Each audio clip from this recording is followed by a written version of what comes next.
And just to give a little bit more context to some of the impacts of both a shutdown as well as the extreme cuts that we're seeing in some of the budget proposals coming from the House, I'm going to now offer the stage to Deputy Secretary of State Aghogho Edevbie to talk about what this might mean for the Secretary of State and the essential services that they provide.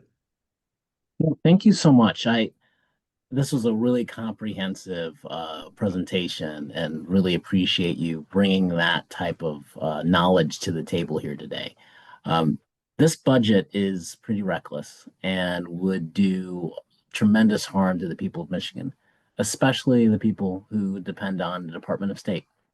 It cuts about $70 million from our budget. And when I think about that in terms of what that actually means on a day-to-day basis, 400 members of our team would have to be fired. We'd have to lay them out. It's about a quarter of our whole entire team.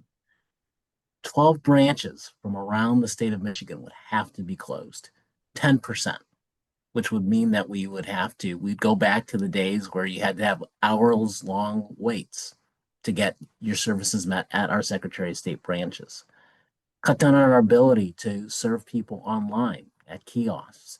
Our whole entire operation would really be pulled to a standstill. And, one part in terms of the elections that I would love to just focus on. When I became Deputy Secretary of State, we had 45 people at the Bureau of Elections. And I worked very hard with our legislature, with the Secretary of State, to say that we needed a bigger staff because we were going to implement Proposal 2 of 2022, and we were still in the midst of implementing Proposal 3 of 2018, and had been doing so with an inadequately large staff.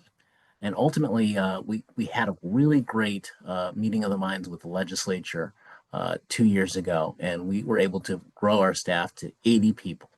Still think about that.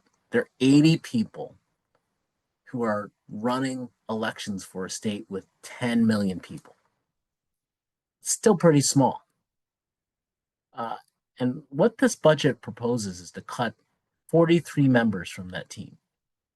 So we would be at, and I have the number here, 37 employees, smaller than when I took office 2.5 years ago. That is simply irresponsible. And think about what we've accomplished then together. 1.2 million Michiganders voted for the first time in early voting last year. We also had millions of people vote absentee with the new permanent absentee mail ballot list. They would be impacted as well.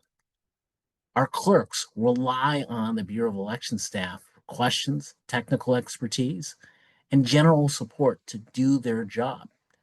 Most clerks in the state are not full-time clerks. They're part-time.